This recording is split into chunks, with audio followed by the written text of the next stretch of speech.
realizované s finančnou podporou Fondu na podporu kultúry národnostných menšín.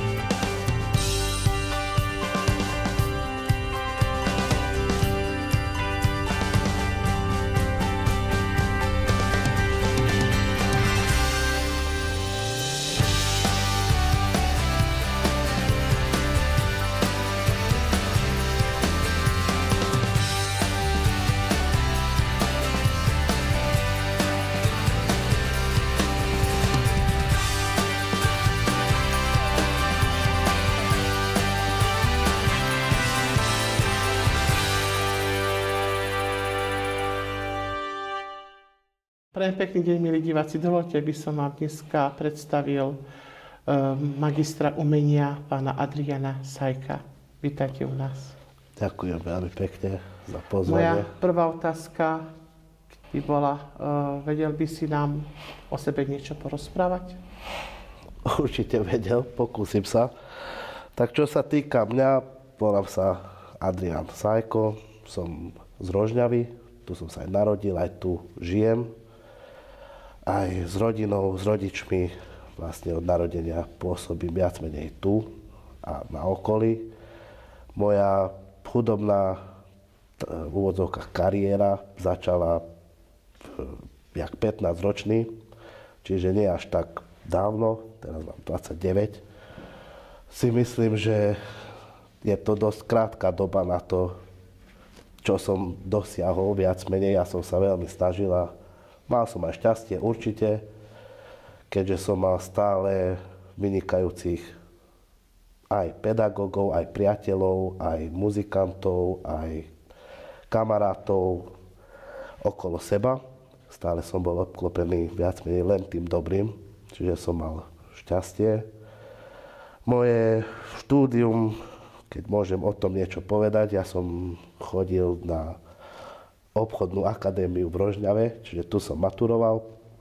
Po maturite už to začalo vlastne, keď som nastúpil do prvého ročníka, tá hudba. Otec náhodou kúpil jeden kontrabas, keďže som kontrabasista, domov, ktorý s tým kúpil, že to predá. A keď neboli doma, tak ja som tam chodil, jak dieťa, nevedel som vôbec, o čom to je. A tak stále ma to tam lákalo k tomu nástroju, že čo to je zač, o čom to je, prečo, neviem jak. A potom oni si to všimli, že stále nejak chytám ten nástroj doma, je ináč položený, čiže to bolo jasné, že ja tam chodím k tomu. A sa ma opýtal, otec, či sa nechcem učiť. A keďže môj sused bol, viac menej celý život boli Žirošovci, tak ma začali vlastne oni učiť. A potom popri strednej škole som začal navštevovať aj jazzový tábor v Maďarsku pri Balatone, do ktorého ma, chvála Bohu, prijali jak úplne začiatočníka, kde môžem ďakovať tiež Arpimu Farkašovi, ktorý ma pripravil. Pár skladby mi ukázal a chvála Bohu ma tam prijali. No a vlastne po maturite som začal študovať na Vysokej škole v Banskej Štiavnici, na jazzovej akadémii. Vieš nám povedať ohľadom tvojich žiakov niečo, akých učíš žiakov? Čo sa týka mojich žiakov, ja som učil aj v Rimavskej Sobote na strednej škole konzervatóriu. Čo sa týka tohto nástroja, tak tých žiakov a taký veľký záujem nie je. Žiaľ, v dnešnej dobe by som povedal, jak mladý, skôr gitara, kláves, husle možno, lebo folklor. Ale mal som stále jedného, dvoch, aj tu z okolia, aj akože fakt tí, ktorí chodili, boli viac menej aj šikovní, aj chceli, ale je ich strašne málo. Aj kontrabasistov samote je málo na Slovensku, by som povedal. Ako vidíš budúcnosť tých mladých ľudí ako učiteľ? Ako učiteľ z toho pedagogického hľadiska a muzikánskeho hľadiska by som povedal, že to viac menej závisí od nich, by som povedal, lebo podľa mňa jeden učiteľ vie naviesť, trošku povedať niečo o tom muzikánskom svete, živote, ale keďže ja mám len, povedzme, 30 rokov, až tak, dobre, zažil som dosť, ale až tak veľa ešte im neviem povedať, možno ešte potrebujem zo pár rokov hrať určite, ale keď budú cvičiť a fakt žiť tou hudbou a robiť to, čo vlastne majú radi a prečo si to vybrali, tak určite to budú dobré výsledky.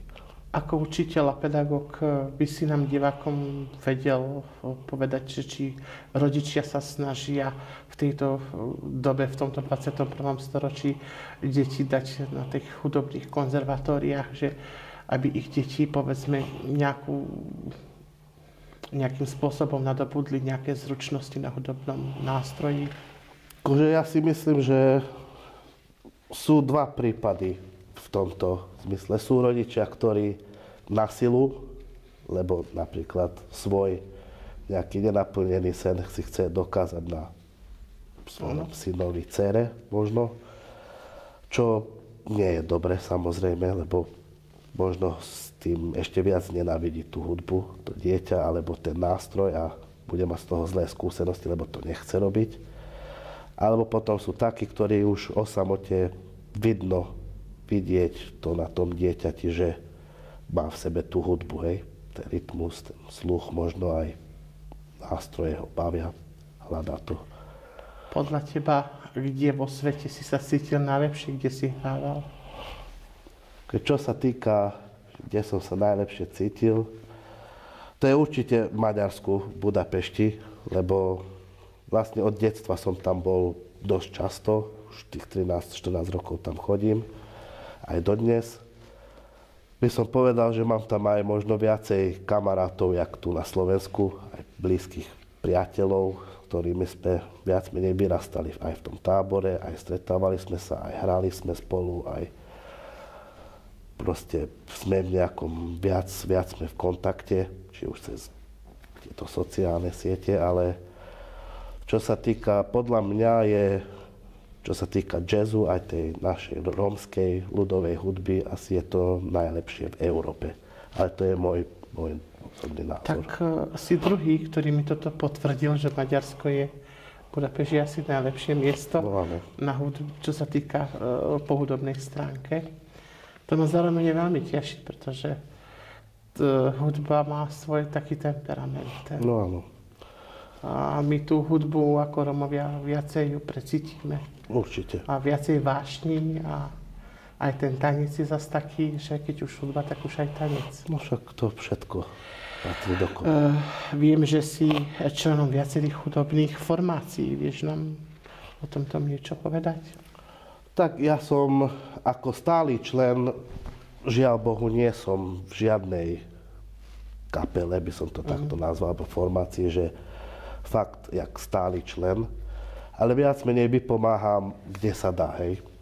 Pri niektorých viac možností je, možno, že je aj viac možností, čo sa týka festivalov a väčšie zoskupenie, keďže tam je možno viacej finančných prostriedkov na to a vieme ísť väčšia zostava. To je napríklad Prešov a Ďusiben, kde Sámko Prímaš je najmladší Prímaš, by som povedal, jeden vynikajúci huslista, už 18-17 ročný a celá, aj jeho bratia, aj otec, fakt vynikajúca kapela, vynikajúci muzikanti, čiže chodím aj s nimi, potom a fakt chodím s viacerými, hej, všade, kde akurát chýba kontrabasista, tak sa mi ozvu, hej. Dočísal som sa, že ten jazz je pre teba takým prvkom neviem, radosti?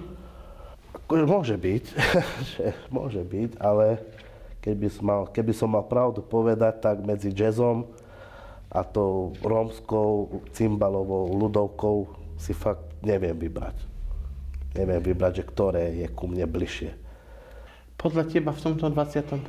storočí majorita, čo sa týka z majority rodičia, ako pedagóg, ako to vnímaš, že tie deti, ktoré chodia na konzervatória alebo na pôvode základných škôl, snažia sa tí rodičia nejako napredovať? Či máš nejakých žiakov, povedzme, z osád?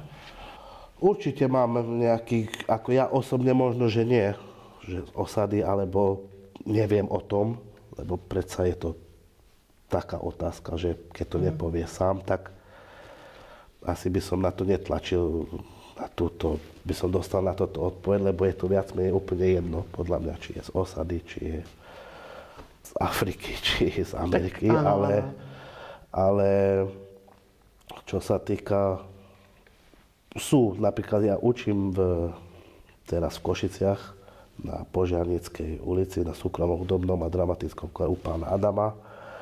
Je tam fakt väčšina rómskych študentov, ktorí možno, že veľa z nich je aj napríklad z osad, hej, ale není to tam cítiť, ani podľa mňa to oni nepociťujú nejak, že by boli nejak, že ty si z osady, alebo neviem. Vidíš tých tvojich študentoch do budúcna, že by s tvojim príkladom napredovali? Vidieť, keď ho pravdepodobne nevidím, ale ja dúfam, aj by som bol veľmi rád, ale to asi preto nevidím, lebo fakt tých študentov až tak veľmi veľa som nemal, hej.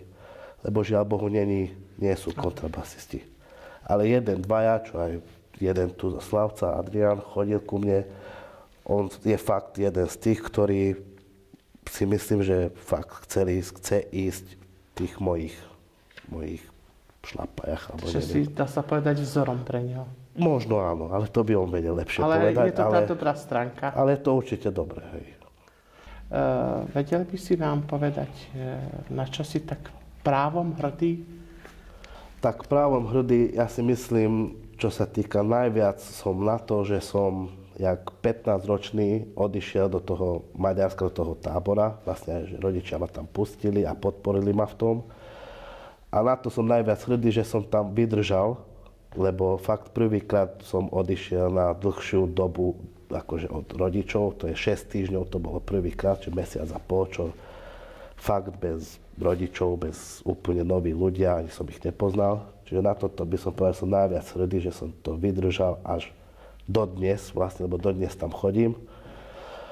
Vďaka ktorému tomu táboru, tomu pánovi Schnellbergerovi, ktorý to založil z Berlína, čo je svetoznáma legenda, gitarista, umelec, celosvetovo známy, a vďaka nemu som vlastne aj spoznal tie najväčšie jazzové špičky, by som povedal, s ktorými aj on hral, lebo on ich tam tiež priniesol, zoznámil nás s ním.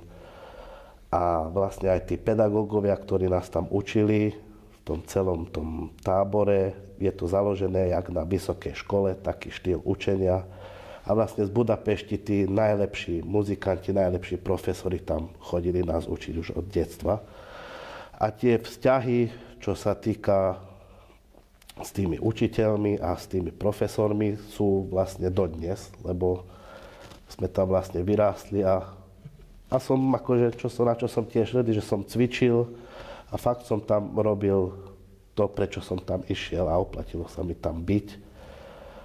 A že som si s nimi mohol zahrať a vďaka týmto som spoznal ďalších a ďalších, napríklad, jak je Robi Lakatoš, čo je tiež celosvetovo známy virtuóz, a nedávno som s ním mal tú možnosť hrať tu v Rožňave, že prijal pozvanie, že prišiel.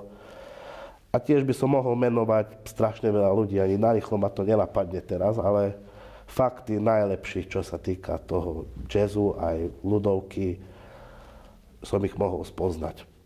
A čo sa týka, čo by som odporučil, možno tej budúcej generácie, alebo mladým, alebo niekomu, kto má nejaké otázky, že ako to robiť, tak je asi najdôležitejšie to, aby vydržal a cvičil, išiel určite aj do školy, je to dôležité. či už kvôli papieru v dnešnej dobe, lebo dnes už bez papiera sa žiaľ nedá pohnúť, či už bakalár, magisterské, maturita je samozrejmosť. Čiže treba aj toto riešiť a popri tom, keď sú možnosti, fakt už dnes je tak otvorený svet, že jak aj ten jazzový tábor je to úplne zadarmo, ešte aj cestu preplácajú. Čiže fakt, keď má záujem, tak treba ísť, treba pozerať tieto. Internet máme k dispozícii stále, viac menej to nabehuje. A fakt cvičiť, venovať sa tomu a počúvať vlastne najlepšiu hudbu, čo sa dá. A určite chodiť aj na živé koncerty, aj za muzikantmi ísť, lebo veľa vecí sa aj tam dozvie. A je to stále iné naživo, jak na nejaké nahrávke. V záver by som ti chcel poďakovať, že si naše pozvanie osobne prijal a som veľmi rád, že sme sa osobne stretli. Ja ďakujem. A do budúcna ti prajem hlavne veľa zdravia, veľa osobných aj súkromných úspechov. Ďakujem veľmi pekne.